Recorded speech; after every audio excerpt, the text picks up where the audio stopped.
সম্মানিত দর্শক, আমন্ত্রণ channel I round table powered by Shwapno. আমি তারিকুল ইসলাম মাসুম আছি আপনাদের সঙ্গে। যে যেখান থেকে যুক্ত হয়েছেন শুভেচ্ছা সবাইকে, ভালো আছেন সেই প্রত্যাশা রেখে শুরু করছি আজকের অনুষ্ঠান। আলোচনার বিষয় নির্বাচনের হালচাল। নির্বাচনের হালচাল, জাতীয় নির্বাচন এবং সামগ্রিক বিষয় নিয়ে আলোচনা হবে। আলোচনার জন্য আমাদের সাথে স্টুডিওতে উপস্থিত আছেন জহিরুল ইসলাম, সাবেক সচিব, স্থানীয় সরকার এবং স্বরাষ্ট্র মন্ত্রণালয়। সম্মানিত দর্শক, আমাদের সাথে আরও উপস্থিত আছেন advocate M Sarwar Hossain, supreme কোর্টের আইনজীবী এবং রাজনীতি বিশ্লেষক। আপনাকে স্বাগত জানাচ্ছি। আমার ডান দিকে আছেন সৈয়দ মামুন মাহবুব, সিনিয়র আইনজীবী, বাংলাদেশ সুপ্রিম কোর্ট। আপনাকে স্বাগত জানাচ্ছি। আমার সর্বডানে আছেন জামাল উদ্দিন আহমেদ, সাবেক চেয়ারম্যান, জনতা ব্যাংক এবং বাংলাদেশ অর্থনীতি সমিতির সাবেক সাধারণ সম্পাদক।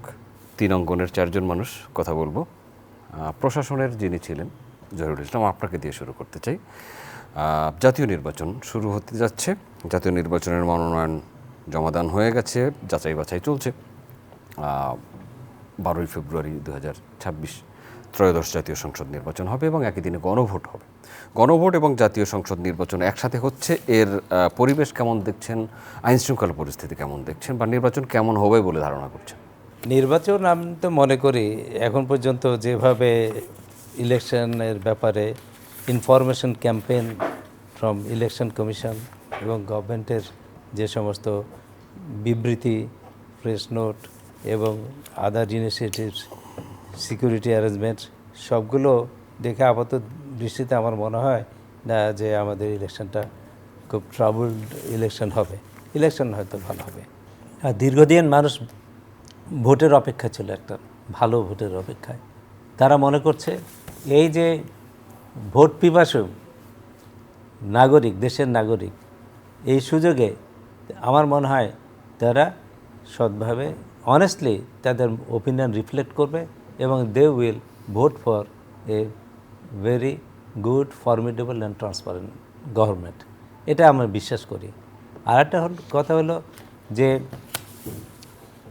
এর আগে আমাদের ভোটের সময় এত security mobilisation, security forces mobilisation ছিল না। আমাদের military forces in aid of civil administration, তারা খুব এফিশিয়েন্টলি কাজ করছে এবং they are actually responding to the challenges. তো সেটা আমরা এই সব বিষয়গুলো বিবেচনা করলে আমরা মনে করতে পারি যে ভোটটা ভালোই হবে। তবে শুধু ভোটারদের দায়িত্ব না, আরও রোল প্লেয়ার্স আছে ভোটে। রোল প্লেয়ার্স হলো কারা? যারা ভোটে প্রতিদ্বন্দ্বিতা করছেন বিভিন্ন পার্টির নমিনেশন নিয়ে, তারা হলো they have to be more responsible. তাদেরকে রেসপন্সিবল রোল প্লে করলে পারে দেখবেন যে কোথাও কোনো গণ্ডগোল হবে না। কারণ আমাদের ভোট ম্যানেজমেন্টের ক্ষেত্রে সেন্টার হলো মোস্ট ইম্পর্ট্যান্ট পয়েন্ট। সেই ইম্পর্ট্যান্ট পয়েন্টে যদি এইখানে ভোট নিয়ে আপনার বাকবিতণ্ডা শুরু করেন, অমুক ভোট দিয়ে যাচ্ছে, অমুক করছে, তমুক দেখছে। আমি যেটা দেখেছি অনেক সময় যে একটা কেন্দ্রে হয়তো পিসফুলি ভোট চলছে, কিন্তু এক গ্রুপ এসে গুজব ছড়াচ্ছে যে আর এক জায়গায় ওখানে খুব হচ্ছে। তখন হয় কি, ফোর্স মোবিলাইজেশনটা তখন স্প্লিট করতে হয়। স্প্লিট করলে পারে তখন যে সেন্টার নিয়ে যাদের আদৌ উদ্বিগ্নতা নাই, আর কি উদ্বেগ নাই, সেই সেন্টারে সিকিউরিটি অ্যারেঞ্জমেন্টটা কিন্তু উইক হয়ে যায়। সেই সুযোগে যারা ভোট মার্সেনারিজ, যে ভাড়াটিয়া ভোটের, তারা এইখানে সুযোগটা নেয়। তবে আমি মনে করি যে ভাড়াটিয়া ভোটের এবার সুযোগটা অনেক কমে গেছে, অনেকটা স্লিম হয়ে গেছে। তার কারণ ছবিসহ ভোটার তালিকা, হ্যাঁ, ছবিসহ ভোটের তালিকা, এটা সব থেকে ভালো দিক। This is for the first time যেটা 100% এনআইডির ভিত্তিতে আপনার পোলটা হয়ে যাচ্ছে। আপনাকে ধন্যবাদ। আপনার ব্যারিস্টার সরওয়ার হোসেন, জোটের নির্বাচন হচ্ছে। যারা ছিল না গত নির্বাচনগুলো, তাদের মধ্যে অনেকে, এবং যারা ছিল তাদের মধ্যেও অনেকে এবার নির্বাচন করছে। জাতীয় পার্টি আছে, বিএনপির জোট আছে, জামায়াতে ইসলামের জোট আছে, এনসিপি জোটে অন্তর্ভুক্ত হয়েছে। এই জোটগুলো আবার কেউ কেউ নিজের দল বিলীন করেও বিএনপিতে যুক্ত হয়েছে, আবার কেউ কেউ নিজ প্রতীকে নির্বাচন করছেন, যেহেতু আরপিওতে একটা সংশোধনী আনা হয়েছে যে জোটে গেলেও নিজ প্রতীকে নির্বাচন করতে হবে।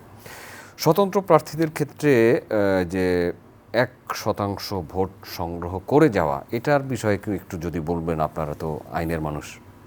দেখুন, আমি একজন স্বতন্ত্র প্রার্থী ঢাকা 17 থেকে। আপনি প্রার্থী? জি। এই 1%-এর যে ধকল, সেই ধকল আমাকে সামলাতে হয়েছে, এবং এইটা নিয়ে বিভিন্ন ধরনের জালিয়াতি হয়, অনেক কিছু হয়, এবং এটা চরম অগণতান্ত্রিক এবং স্পিরিট অফ ডেমোক্রেসি এটার সাথে যায় না। ছোট্ট 2-3টে উদাহরণ দেই। যে আর্টিকেল 66 অফ দ্য কনস্টিটিউশন, সেটা বলে দিয়েছে যে আমি কি কোয়ালিফিকেশন হলে আমি নির্বাচন করতে পারবো অথবা পারবো না। সিম্পলি 2-3টে শর্ত: আপনার 25 বছর পূর্ণ হয়েছে, আপনি দেউলিয়া নয়, এবং আপনি যুদ্ধবাদী ট্রাইব্যুনালে আপনি কনভিক্টেড না, এবং আপনি মানসিকভাবে ভারসাম্যহীন নন। এটা হইলেই আপনি নির্বাচন করতে পারবেন, কোনো শিক্ষাগত যোগ্যতা নাই। So constitution being the highest law, যেটা সর্বোচ্চ আইন, সেই আইনের বাইরে অন্য কোনো আইন থাকতে পারে না। আরপিওতে যে বিধিটা করা হয়েছে 1%, সেটা সম্পূর্ণ আলট্রা ভাইরাস। এইটা হতে পারে না। এইটা করেছিল কোনো একজন দুষ্ট লোক যে গণতন্ত্রকে এই মাফিয়াতন্ত্র সৃষ্টি করতে চায়, এবং এইটার কারণে পলিটিক্যাল দলগুলোর ভিতরে একটা ধারণা আসছে যে কলা গাছকে যদি তারা নমিনেশন দেয়, সেই কলা গাছ হয়ে যাবে। সেই ধারণা কিন্তু এখনও বহমান রয়েছে। আর যারা তাদের দল বিলীন করে বিএনপিতে যোগদান করেছে, তাদেরকে আমি সাধুবাদ জানাই। আপনি যখন বিএনপির ছায়াতলে থাকবেন, সেই দলেই আপনি যোগদান করেন, কিন্তু আপনার দল নিয়ে যদি নির্বাচন করেন, তাহলে আপনি প্রতীক নিয়ে, আপনার প্রতীক নিয়ে আপনি নির্বাচন করেন। এই যে আইনটা, এই আইনটাকে আমি স্বাগত জানাই। সেই জন্য যারা দল বিলীন করে বিএনপির ছাতাতলে ঢুকেছে, জনগণ তাকে কীভাবে মূল্যায়ন করবে সেটা দেখবে। আমি ইতিমধ্যেই দেখেছি কোনো প্রার্থী আক্রমণের শিকার হয়েছে, মানে হামলার শিকার হয়েছে, এবং বেইমান হিসেবে আবির্ভূত হয়েছে, যে এতদিন গত 3-4-5 বছর ধরে জনগণকে সমবেত করলো, নিজেদের একটা ধারণা দিল, সেই ধারণা বিলীন করে এখন সিম্পলি একটা এমপি হওয়ার জন্য এখন তাদের দল বিলীন করে এখন এই ধানের শীষে চলে গেল। এটা একদম স্বার্থপরতা। একটা এমপি হলে বা কি, না হলে বা কি। আবার এমপি কেন হতে চায়? এমপি হতে চায়, এমপি এই পত্রের ভিতরে এত বেশি রস যুক্ত করেছে, এত বেশি মধুময় করে ফেলছে, যে এমপি হইলে মানে জীবনে সব কিছু পেয়ে বসছে। কারণ এই যে সংসদ সদস্য, ল মেকার্স, এই ধারণাটা সম্পূর্ণ বিলীন হয়ে গেছে। তারা এখন কন্ট্রাক্টর থেকে শুরু করে সবচেয়ে বড় যে কাজ ল মেকিং করা, সেই ল মেকিং সম্বন্ধে কিছুই জানে না। শুধু ওই দল যেটা করে সেটার সাথে হা অথবা না। যার জন্য যে এই যে অরিজিনাল যে এই পার্লামেন্টের যে কাজ, সেই কাজের ধারে পাশে নাই। তারা আপনার কন্ট্রাক্টর করবে, নমিনেশন বাণিজ্য করবে, নিয়োগ বাণিজ্য করবে, এই মাদক বাণিজ্যের টেন্ডার খাবে, তারপর কমিশন বাণিজ্য, বিদেশে টাকা পাচারকারী, এইগুলোই। এমপি নামটাই এখন হয়ে গেছে যেন মানি মেকিং মেশিন, টাকা বানাবার একটা মেশিন হিসেবে আবির্ভূত হয়েছে। সো যারা এই এমপি হওয়ার জন্য আশা করছে, জনগণ তাদেরকে কতটুকু গ্রহণ করবে সেইটা আমরা দেখব। জোট তো হবেই, নির্বাচনে জোট হওয়া আমি মনে করি এটা ভালো দিক। ভালো দিকে না, আওয়ামী লীগের গত 3টা টার্মে যে একটা ফেসিজম সৃষ্টি হয়েছিল, নির্বাচন ব্যবস্থা সম্পূর্ণ ভেঙে পড়েছিল, ওইগুলো কোনো নির্বাচন ছিল না।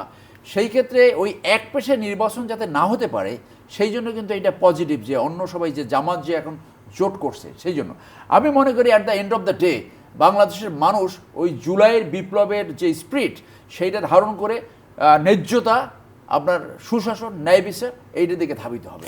এইটা যারা মানুষের সামনে আনতে পারবে বিশ্বাসযোগ্যভাবে, মানুষ তাদেরকে গ্রহণ করতে পারে। মানুষ চাঁদাবাজ দেখতে চায় না, মানুষ ঘুষখোর দেখতে চায় না, মানুষ মানি লন্ডারার দেখতে চায় না, মানুষ দেখতে চায় না সে নিজে একটা বাড়ি করবে, সেখানে চাঁদার সম্মুখীন হবে, নিজে একটা জিনিস কিনবে, একটা জমি কিনবে, সেখানে চাঁদাবাজ। এই অর্থাৎ যে কোনো পরিস্থিতিতে যারা সুশাসনের এজেন্ডা সামনে আনবে, মানুষ তাদের দিকে যেতে পারে বলে আমার ধারণা। আপনাকে ধন্যবাদ। মামুন মাহবুব জি,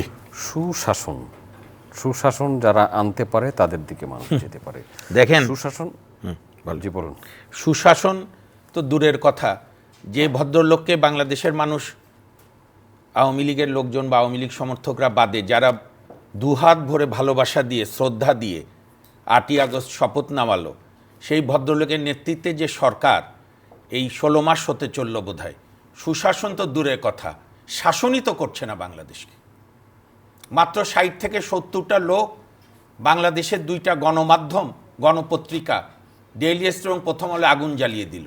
আমি ইতিহাসটা ঘাঁটছিলাম। 1971-এর মহান মুক্তিযুদ্ধের 25শে মার্চ পাকিস্তানি গণহত্যার সময় 25শে মার্চ রাত্রে ইত্তেফাক এবং দৈনিক সংবাদ, তখনকার সবচেয়ে জনপ্রিয় প্রগতিশীল পত্রিকা, ওই 2 পত্রিকা অফিসে পাকিস্তানিরা আগুন দিয়েছিল। যেখানে কবি সাবের মারা গিয়েছিলেন, সংবাদে উনি থাকতেন, ওখানেই থাকতেন, ব্যাচেলার বিপ্লবী। তো তার বহু বছর পর এর মধ্যে যে পত্রিকা অফিসে সাংবাদিকদেরকে বা সম্পাদকদেরকে নাজেহাল হয়নি বিগত 54 বছরে তা বলবো না, হয়তো অনেক হয়েছে, কিন্তু দুটি পত্রিকা অফিসে আগুন দেওয়া ঢাকার বুকে মাত্র 100টা লোক গিয়ে আমি দেখেছি লাইভ। তো সেই সরকারের অধীনে এই এত বড় মহা দক্ষযজ্ঞ 300 আসন বোধহয় কয়েক 42,000 বোধহয় সেন্টার, 44,000 নির্বাচনী কেন্দ্র, কিভাবে সুষ্ঠু ইলেকশন হবে এইটা একটা গভীর প্রশ্নের সৃষ্টি করে। আমি বিশ্বাস করতে চাই যে এখনও তারা যদি দেশ শাসন করতে চায় তো এইগুলোকে নিয়ে আপনার গভীরভাবে চিন্তা করতে হবে। আর নতুন করে এই যে আমার সহ আলোচকরাও যেটা বলেছেন, আপনি তো একজন অনেক অভিজ্ঞ সাংবাদিক, আপনি কোনো নতুন কিছু দেখছেন এই নির্বাচনকে ঘিরে? একই খেলা গত 30-35 বছর হয়েছে। আপনার মনে আছে কিনা জানি না, আমরা আমাদের কলেজ জীবনে ঢাকা মোহামেডান আবাহনীর খুব খেলা দেখতাম, তখন ফুটবল খুব জনপ্রিয় ছিল।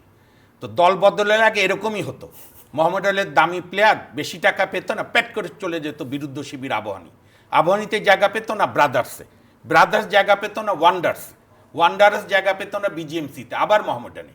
মানে তার কথা, আমি খেলবো, বেস্ট 11-এ থাকবো, টাকা যে বেশি দেবে তার কাছে আমি যাব, আমি কোনো দলের ফাইট করব না। তো এই যে যারা নতুন বন্দোবস্ত আমাদের গত 8-9 বছর ধরে শোনালো অনেকগুলো দল, নতুন বন্দোবস্ত, নতুন ধারা রাজনীতি, দুই পরিবারের আওয়ামী লীগ এবং বিএনপির পরিবারতন্ত্রের বিরুদ্ধে গিয়ে আমরা একটা স্রোত দাঁড়াবো, মানুষও অনেকে ভালোবেসেছিল তাদের, অনেক ধরনের ক্রাউড ফান্ডিং করেছে। কারণ একটা গণতন্ত্রে 3-4টা শক্তি মোটামুটি কাছাকাছি না হলে ভাই গণতন্ত্র কখন অর্ডার দিয়ে বিকশিত হয় না। আর গণতন্ত্রের কোনো আব্বা আম্মা লাগে না। এই যে আমরা স্লোগান শিখছি না, অমুকে গণতন্ত্রের মানুষ পুত্র, মানুষ কন্যা, অনেকে আম্মা অনেকে আব্বা, গণতন্ত্রের কোনো আম্মা আব্বা লাগে না। গণতন্ত্র একটা নিয়মিত চর্চা করার বিষয়, এবং সেখানে মিনিমাম 2-3টা বিরোধী দলের শক্তি থাকতে হয়। এবার নির্বাচনই তো বোঝা যাচ্ছে, কারণ আপনি যে ভাষাই বলেন, বাংলাদেশে আওয়ামী লীগ বা বিএনপি যে কোনো একটা যেদিন যে নির্বাচন করে না, সেই নির্বাচন সার্বিক নির্বাচন হয় না, এখনো ফ্যাক্ট। এবং এই যে আমি তো বলবো বিএনপি যে অনেক বেশি উদার পরিচয় দিচ্ছে, এটা গণতন্ত্রের জন্য কতটা ভালো, যে দলের সঙ্গে তারা একসঙ্গে আন্দোলন করেছে বলে তো এই জোটটা করেছিল নির্বাচনী সমঝোতা। তো সেখানকার মূল নেতারা তার দল বিলুপ্ত করে দিয়ে বিএনপিতে জয়েন করে নমিনেশন পাচ্ছে। আপনি মেসেজটা কি দিচ্ছেন? তাহলে এই যে আদর্শের কথা বললো, এই যে গণতন্ত্র, আমার ভাই সুশাসনের কথা বলছে, এগুলো তো প্রথম দফায় মার খেয়ে গেল। এখন মনে করছে কি মানুষ মনে করছে, বা বাস্তবতাও তাই হয়তো, যে বিএনপি একটি জনপ্রিয় দল।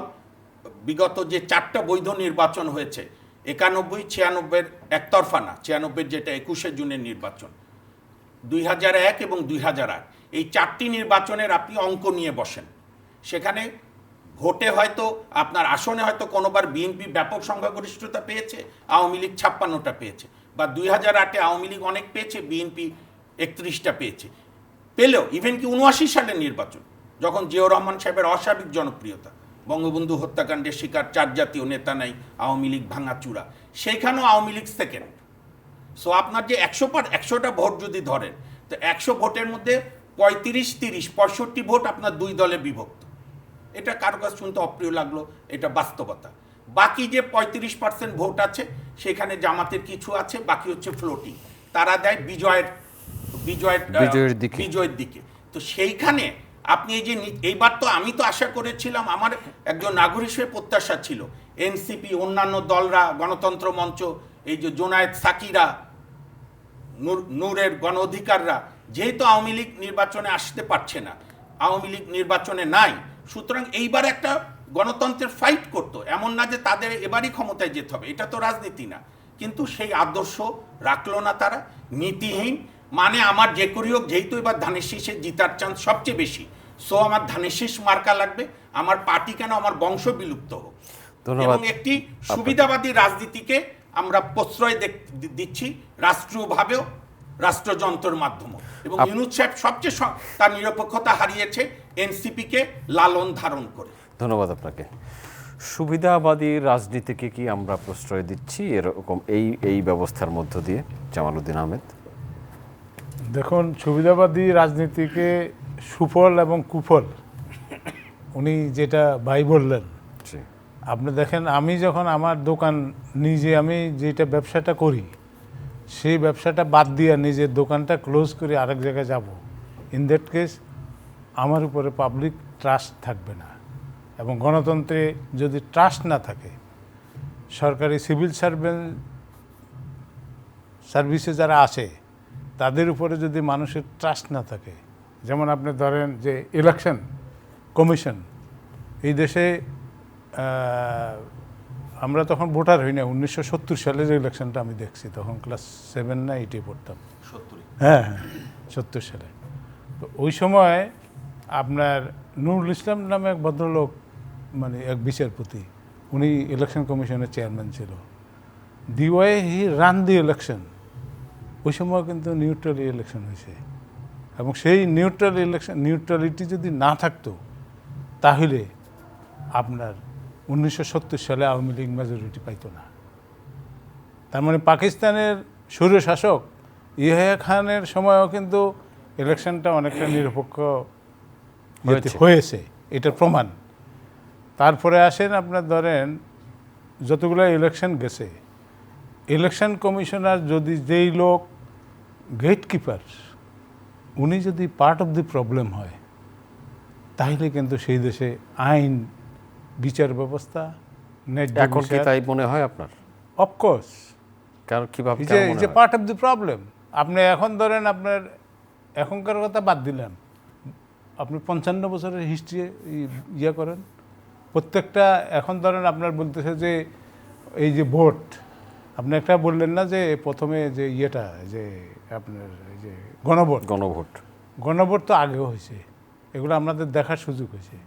এটা ভুয়া, এই সমস্ত ভুয়া ভোটের আপনার হিস্ট্রি তো আমরা দেখছি, মানে 1975 সালের পর থেকে শুরু হয়েছে এটা।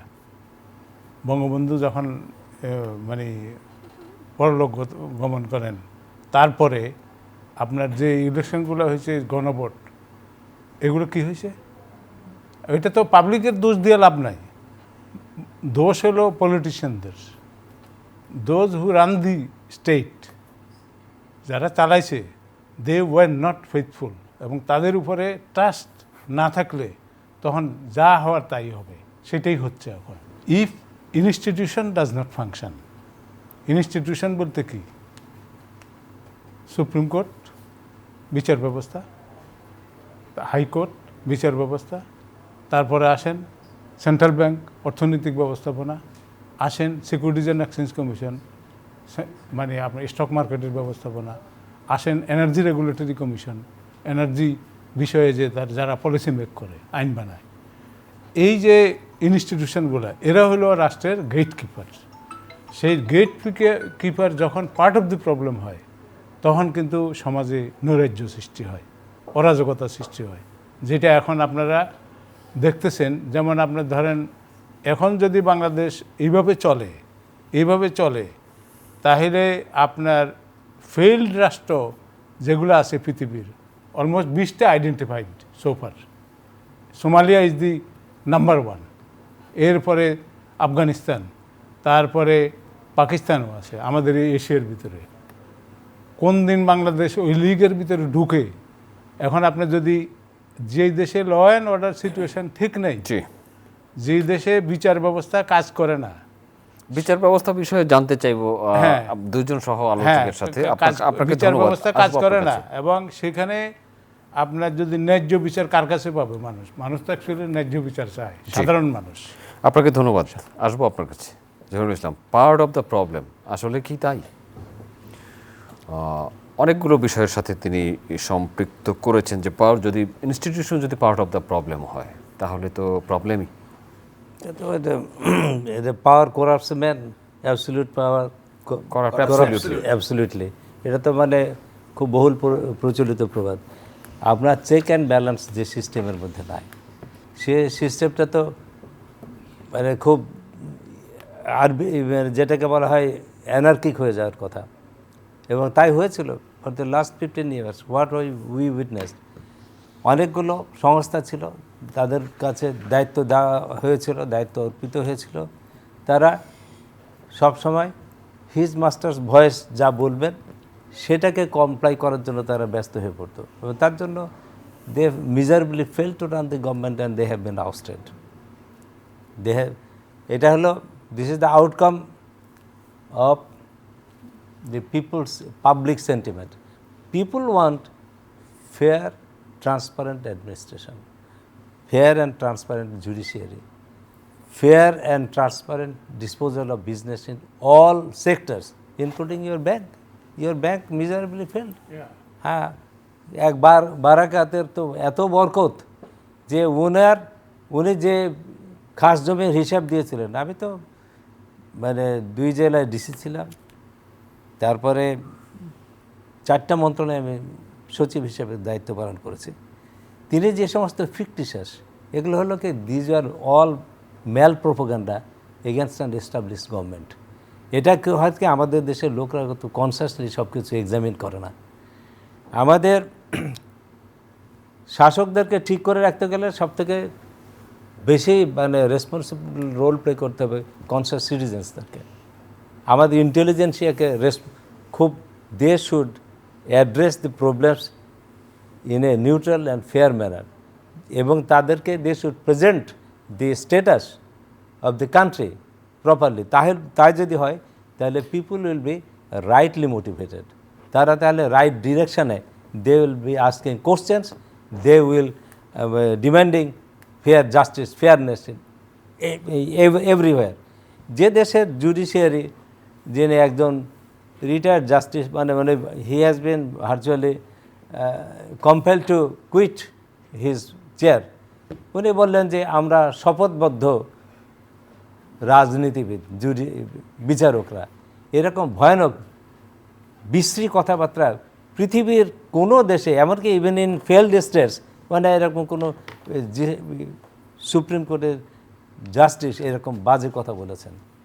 তার মানে হি ভার্চুয়ালি লস্ট হিজ কন্ট্রোল এবং হি ফেল টু চেক অ্যাডমিনিস্ট্রেটিভ অ্যানার্কিজ। এখানে ওই যে উনি জানেন পাবলিক লিটিগেশন যে সমস্ত ইস্যুসগুলো আছে, হ্যাঁ হ্যাঁ পাবলিক ইন্টারেস্ট ইস্যুসগুলো, সেগুলো ওনার যখন প্রেজেন্ট করছেন খুব কম ক্ষেত্রে তারা রিড্রেস পেয়েছেন। They were not properly given redressal. তো এইরকম যদি অব্যাহতভাবে চলতে থাকে, আমি বলি না যে এই গভর্নমেন্ট মানে ফল করেছে, another government is coming.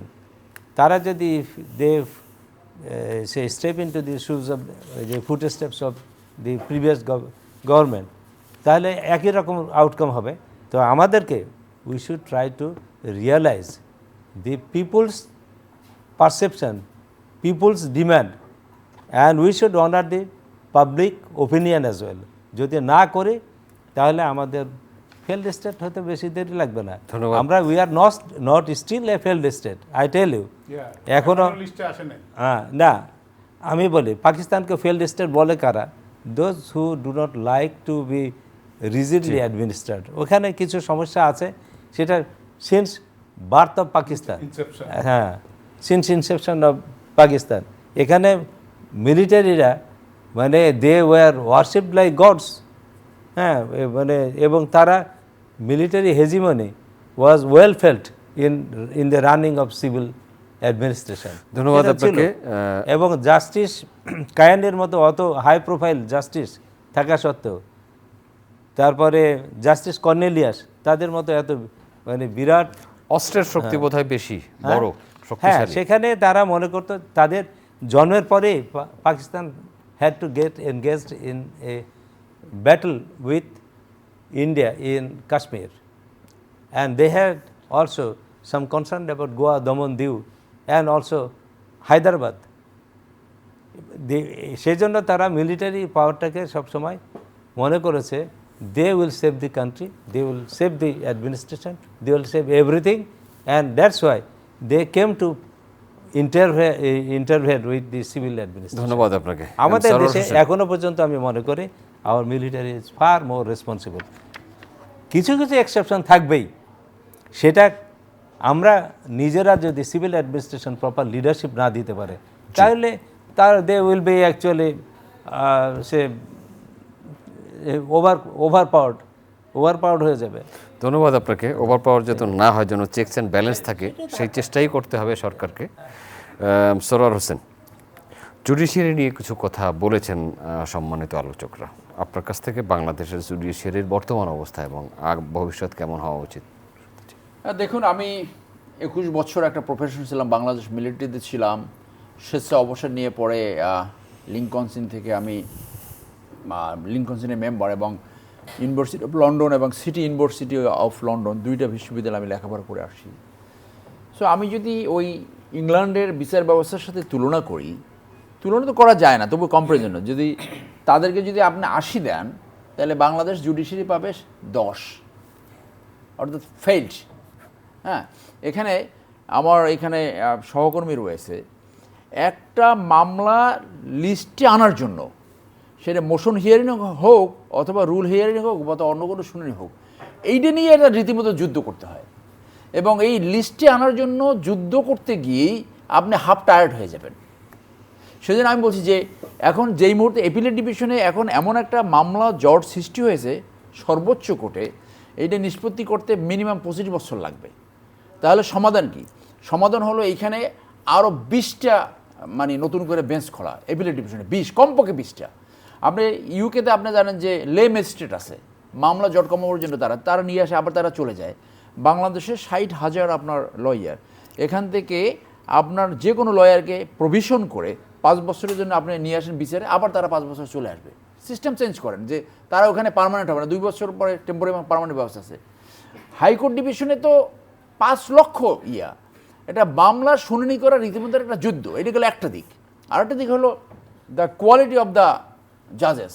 Definitely there are fine জাজেস, কিন্তু দেয়ার আর জাজেস যারা অত্যন্ত দুর্বল এবং পলিটিক্যালি বায়াস, তাদের কাজকর্মে এবং কন্ডাক্টে দেখা যায়। মনে করেন আজকে জুনিয়র একজন লয়ার গেল একটা কোর্টে, সে তেমন পাত্তা পাবে না, তখন সে সিনিয়রদেরকে হায়ার করে। আমাদের এমনও লয়ার আছে হুইল চেয়ারে করে যায়, গেলে পরেই চেহারা দেখলেই রিলিফ পায়। একই মামলা যদি জুনিয়র একজন নিয়ে যায়, এটা আমাদের দীর্ঘদিনের কমপ্লেন। একই মামলা যদি আরেকজন নিয়ে যায়, সে রিলিফ পাবে না। অথচ আইনে আছে যে আপনি ইকুয়াল ফুটিংয়ে থাকলে ওটা যাওয়ার সাথে সাথে সে ইকুয়াল রিমেডি পাবে। এগুলো হয় না। তো সেইখানে এরপরে এই বেঞ্চ অফিসাররা এখনও কোর্টের ভিতরে বসে ঘুষ খায়। যেখানে মামলা জট বাঁধে, সেইখানে যে কোর্টে বিচার ব্যবস্থা পরিচালনা করা হয়, সেইখানে বসে তারা ঘুষ খায়। এবং এতে জনগণের লিটিগেনের এই ধারণা করার যথেষ্ট কারণ রয়েছে যে এই ঘুষের অংশ আরও উপরে যায় এবং ঘুষের এবং দুর্নীতির এমন ব্যবস্থা হয়েছে, এটা নিয়ে মানববন্ধন হয়েছে, একাধিকবার মানববন্ধন। আমি মামুর আমরা তো এইগুলো নিয়ে রীতিমতো যুদ্ধ করি। সো বাংলাদেশের জুডিশিয়ারি অ্যাকচুয়ালি ওই সেন্সে জুডিশিয়ারি নয়, এটা extended part of the executive এইখানে। কারণ এক্সিকিউটিভের প্রভাব, এক্সিকিউটিভ অ্যাবিউজ অফ পাওয়ার এবং মিসইউজ অফ পাওয়ারকে কার্ভ করার জন্য, অ্যাডমিনিস্ট্রেশনকে সোজা লাইনে রাখার জন্য হচ্ছে জুডিশিয়ারি, সরকারকে সোজা লাইনে রাখার জন্য হলো জুডিশিয়ারি। কিন্তু ওই যে বলেন যে EC is the part of the problem, বাংলাদেশের judiciary is the part of the problem. সেই জন্য ওই কথাটা আসছে না যে আমাদের জাজ সাহেবরা যে judicial tyranny is the worst form of tyranny, this is fact. এবং জামাল ভাই বললো যে ফেইল্ড স্টেট হয় না এখনও, but it is absolutely dysfunctional state, dysfunctional. এবং এই ডিসফাংশনাল স্টেট আপনি দেখবেন যে ট্রাফিক ব্যবস্থায় আপনাকে বলে দেবে যে এখানে ফাংশনস সব ভেঙে পড়েছে, because the traffic system is the face of a country. যার জন্য ঘুষ বেড়ে গেছে, চাঁদাবাজি বেড়ে গেছে, অরাজকতা বেড়ে গেছে, অপশাসন বেড়ে গেছে এবং এই যত রকম হুলিগানিজম সেগুলো বেড়ে গেছে। এইগুলোকে কার্ভ করবে কে? জুডিশিয়ারি। আপনি দেয়ার আর জেনুইন পয়েন্টস তারা অ্যাড্রেস করবে না। এবং হাইকোর্ট ডিভিশনে থাকলে প্রথম হলো ওইখানে ঢুকতে হবে, জজ হতে হবে। সবাই যায় না, অনেক কি অফার করে, আমার শিওর সে অফার আছে, আমিও অফার পেয়েছি, আমরা কিন্তু ওখানে যাই না। শুনুন, 1 মিনিট শেষ করি। প্রথম এইখানে একটা আইন করা ছিল, জাজ নিয়োগের একটা আইন হয়েছে, আইন করা ছিল যে কোনো ধরনের তদবির, বিশেষ করে রাজনৈতিক তদবির, স্টেট ডিসকোয়ালিফিকেশন। রাজনৈতিক তদবির বাংলাদেশ জুডিশিয়ারিকে ধ্বংস করেছে। আমি আবারও বলি, রাজনৈতিক তদবির বাংলাদেশ জুডিশিয়ারি এবং অ্যাটর্নি সার্ভিসকে ধ্বংস করেছে। ধন্যবাদ। এইখান থেকে ফিরে না আসলে এইটা মানুষের কোনো হোপ এবং কোনো কিছু এখানে তারা পাবে না। মামুন মাহবুব, আসলে কি তাই? না, আমার বন্ধু মিস্টার সারোয়ার সাহেব প্রসিডিউরালগুলো বলেছে, ওগুলো একটির সঙ্গে আমি কেন বাংলাদেশের কারো দ্বিমত করার সুযোগ নেই। আমি মোটা দাগে কয়েকটা সমস্যা বলি আমাদের বিচার বিভাগের। আমার বন্ধু সারওয়ার সাহেব ইংল্যান্ডের সঙ্গে কম্পেয়ার করেছে আমাদের বর্তমান বিচার ব্যবস্থা ইউকের সঙ্গে। আমি আমাদের প্রতিবেশী রাষ্ট্র ভারতের সঙ্গে কম্পেয়ারের টেবিলে বসাতে চাই না, বরং আমরা যে দেশ থেকে 30 লক্ষ শহীদের রক্তের বিনিময়ে দেশ স্বাধীন করেছি, সেই পাকিস্তান জুডিশিয়ারির 1971 পর্যন্ত, আজকে আপনার মাধ্যমে আমি চ্যালেঞ্জ দিয়ে গেলাম বর্তমান রাজনৈতিক এস্টাবলিশমেন্টকে, যারা ক্ষমতায় যেতে চায়, ছিল, ভবিষ্যতে আবার যেতে চায়, একটি মামলায়ও, রাষ্ট্রদ্রোহ মামলায়ও বঙ্গবন্ধু শেখ মুজিব কিংবা তাজউদ্দিন আহমদকে পূর্ব পাকিস্তান হাইকোর্টে জামিনের জন্য আসতে হয়নি। বড়জোর পাকিস্তানের ম্যাজিস্ট্রেট কোর্ট বেল দিয়েছে পূর্ব পাকিস্তানের, অথবা সেশন জজরা বেল দিয়েছে। আমাদের জুডিশিয়ারির সর্বনাশ শুরু হয়েছে 91 থেকে। বঙ্গবন্ধু এবং জিয়াউর রহমানের হাজারো সমালোচনা থাকতে পারে, এই দুই ভদ্রলোকের আমলে জুডিশিয়ারি ওয়াজ লেস আনডিস্টার্বড, আনইন্টারফেয়ার্ড। আমি ছোট্ট একটা উদাহরণ দিই। জাস্টিস দেবেশচন্দ্র ভট্টাচার্য, এই যে দেবপ্রিয়র বাবা, জাস্টিস দেবেশচন্দ্র ভট্টাচার্য তদানীন্তন রক্ষী বাহিনী এবং এসপিদের কল করেছিল যে 24 ঘন্টার মাধ্যমে জাসদের এক নেতাকে তুমি কোর্টে হাজির করো। জাসদের নেতাকে উঠে নিয়ে গেছিল রক্ষী বাহিনী, সে হাজির না করে প্রচণ্ড বকাঝকার শিকার হলো। তখন জাস্টিস দেবেশ ভট্টাচার্য অনেকগুলো মন্তব্য করেছিল, এবং যথার্থ মন্তব্য, কারণ বিচার বিভাগের কাজই সরকারকে নিয়ন্ত্রণে রাখা আইনের মাধ্যমে, ইন্টেলেকচুয়ালি, এবং খুব রিমার্ক করেছিল যে এইটা কোনো শাসন ব্যবস্থা না। অনেকে ভেবেছিল তার কয়েক মাস পরই দেবেশচন্দ্রর আপিলের ডিভিশনে যাওয়ার সুযোগ, যে বঙ্গবন্ধু বোধহয় দেবেশচন্দ্রকে আপিল বিভাগে নেবে না, বঙ্গবন্ধু নিয়েছিলেন। এরকম জিয়াউর রহমানের সময় জিয়া এত ইন্টারফেয়ার করতেন না, করতেনই না। কিন্তু আমাদের দুর্ভাগ্য হচ্ছে, সত্যি কথা বলতে গেলে, আমাদের দুইটি বড় দল গত 91 থেকে যারাই শাসন করেছে, তারা প্রথমেই এসে কেউ ক্রুডলি, কেউ সফটলি, কেউ হার্ডলি, বিচার বিভাগ আমার দখলে রাখতে হবে, বিচারপতিরা আমার আজ্ঞাবহ হতে হবে। আনফর্চুনেটলি এই সরকারও এই দোষ থেকে মুক্ত হতে পারেনি, যার ফলে অক্সফোর্ড গ্র্যাজুয়েট যে গত 2 দিন আগে রিটায়ার করলেন, সেই সদ্য প্রধান বিচারপতি সাবেকের আমলেও আমরা বিচার বিভাগের কোনো গুণগত পরিবর্তন দেখলাম না। আমি আরেকটা শেষ করি। বিচার বিভাগ, আপনি বলবেন যে মামুন বিচার বিভাগ কি স্বাধীন না? বিচার বিভাগ স্বাধীন ততক্ষণ পর্যন্ত যখন একজন নর্মাল নাগরিক তারিকুজ্জামান মাসুম এবং নর্মাল নাগরিক সৈয়দ মামুন মাহবুবের মধ্যে দ্বন্দ্ব হবে। সেই দ্বন্দ্বে আমাদের বিচার বিভাগ অতীতেও, বর্তমানেও, ফ্যাসিস্ট আমলেও, স্বৈরাচারের আমলেও নিরপেক্ষ বিচার করেছে। আমাদের বিচার বিভাগ গলে যায়, বদলে যায়, বিচার বিভাগ সারেন্ডার করে যখন তারিকুজ্জামান মাসুম, কথার কথা এক্স পার্টির মূল নেতা, সরকারের শক্তিধর নেতা, আর আমি মামুন নর্মাল নাগরিক, তখন বিচার বিভাগ সারেন্ডার করে। এবং আমি আপনাকে বলে নিই আর 10 সেকেন্ডে, একটা দেশে বিচার বিভাগ লাগে কেন? আমি তো বহু কোর্টে বলেছি, সারোয়ার ভাই জানে, বিগত আওয়ামী লীগের আমলে বহু, এজন্য আমার কন্টেম্প পর্যন্ত হয়েছে। আমি বলেছি বিচার বিভাগের দরকারটা কি, তাহলে বলে দেন, আমরা অন্য ব্যবসা করি। বিচার বিভাগ হচ্ছে বাসার আপনার ছেলেমেয়ের অঙ্কের মাস্টারের মতো। অঙ্কের মাস্টারের বেতন বেশি না, মা বাবার যত্ন বেশি নেয়। অঙ্কের মাস্টার যদি ছাত্রের সঙ্গে বসে গেম খেলে, তাহলে অঙ্কের মাস্টারের বেতনও অবৈধ, ছেলের ফেল কনফার্ম। আমাদের বিচার বিভাগ এমন অঙ্কের মাস্টার চাই। হ্যাঁ, আমাদের বিচার বিভাগ কখনোই সরকার মাইন্ড করে এই বিষয়ে সাহস করে না। আপনাকে ধন্যবাদ। যার ফলে আজকে বিচার বিভাগ এবং রাষ্ট্রের এই সংকট হয়েছে। জামালউদ্দিন আমাকে আহমেদ, 1 মিনিট যদি অ্যালাউ করেন জামাল ভাইয়ের কাছে যাওয়ার, যে এক ধরনের ইমপ্লয়েড যে লোভ টু বি এলিভেটেড, সেই লোভ কি? ওই যে প্রথম জজ হতে চায়, জজ হতে চায়, তখন সে চিন্তা করে কিভাবে আমি পার্মানেন্ট হব, পার্মানেন্ট হওয়ার পর কিভাবে আমি এপিলেট ডিভিশনে যাব, এপিলেট যাওয়ার পরে কিভাবে আমি চিফ জাস্টিস হব, চিফ জাস্টিসের হওয়ার পরে আমি কিভাবে সরকারের কৃপা পাবো। এইটা বন্ধ না করলে বিচার বিভাগ ওই সেন্সে বাংলাদেশে ওই মান কখনই আসবে। ধন্যবাদ আপনাকে। জামালউদ্দিন আহমেদ, আমরা নির্বাচন ব্যবস্থায় থাকতে চাই আপনার কাছে। আমরা নির্বাচন ব্যবস্থায় আপনার শেষ করবো আপনাকে দিয়ে। এই যে যেটা ওনারা বলছেন, জি, ওনাদের এটা যে আমি শুনতেছিলাম, নতুন নতুন জিনিস আমার কাছে আসতেছে, সেটা হলো যে বিচারহীনতার যে সংস্কৃতি, এই বিচারহীনতার সংস্কৃতিটা হলো মূলত বাংলাদেশের অবনতির কারণ। যে অবস্থা আমরা এখন আসছি, যেমন উনি সিভিল সার্ভিসে বেস্ট অফিসার, কিন্তু উনারে সেই অপরচুনিটি দেওয়া হয়নি। এইটাও একটা বিচারহীনতা। আপনার গ্রামে একটা স্কুলে পড়ে, মাদ্রাসায় পড়ে, তাদেরকে যদি আপনি রাষ্ট্রের, দেশের নেতা হিসেবে ইফ ইউ ডিমার্কেট, তাদেরকে যদি একজনের সাথে আরেকজনের যদি ডিফারেন্স দেখান, আপনাকে কিন্তু ইকুয়ালি দেখতে হবে। উপরে যারা থাকে, সুপ্রিম কোর্টের যে বিচারপতি, উনি সবসময় নিচের দিকে ওনার লোকজন, ওনার যে বিচারের যে বাণী, সেই জিনিসটা এক্সিকিউট করার জন্যই তো জেলা কোর্ট পর্যন্ত, থানা, এখন তো উপজেলায় অনেকগুলোতে একবার চেষ্টা করা হয়েছিল এরশাদ সাহেবের সময়। কেন? বিচার বিভাগ মানুষের দোরগোড়ায় পৌঁছানোর জন্য। এখন যদি বলে আমরা শেষ করতে হবে, আমাদের সময় ওকে, শেষ, নির্বাচন তাহলে বিষয়ে আপনি দেখেন এইটাতে পলিটিক্যাল পার্টির যেই কথাটা আপনি বলছেন, পলিটিক্যাল পার্টিগুলোকে এখন আমরা শুনতে চাই যে তাদের আগামী 5 বছরে যেই পাওয়ার, একজন তো পাওয়ারে আসবে একটা দল, তার এজেন্ডাটা কি? জি, অর্থনৈতিক, সামাজিক, প্রশাসনিক পলিসিগুলো কি, এই জিনিসগুলো তারা কোথায় উন্নতি করতে চায়। তারপরে যেইটার কারণে জুলাই একটা আন্দোলন হয়েছে, সেই আন্দোলনের যে ফসল ফলানোর জন্য যারা জীবন ত্যাগ করেছেন, তাদের আমাদেরকে এটাকে শেষ করতে বাস্তবায়নের দিন। জুলাই জন্য, সনদ বাস্তবায়নের কথা বাস্তবায়নের জন্য কর্মসূচি কি আপনার? সেই কর্মসূচি, ইলেকশন এজেন্ডা থাকতে জি, হবে, জি, বলে এবং ফেলুন। ইলেকশন শেষ এজেন্ডা করতে হবে আমাদেরকে। প্রত্যেকের। আচ্ছা, প্রেসিডেন্ট জিয়াউর রহমান কিন্তু কিছু বৈপ্লবিক সংস্কার করেছিলেন জুডিশিয়ারিতে। এটা রেফারেল সিস্টেম, এটা বন্ধ করেছিলেন, আপনার মনে আছে রেফারেল সিস্টেম সম্বন্ধে?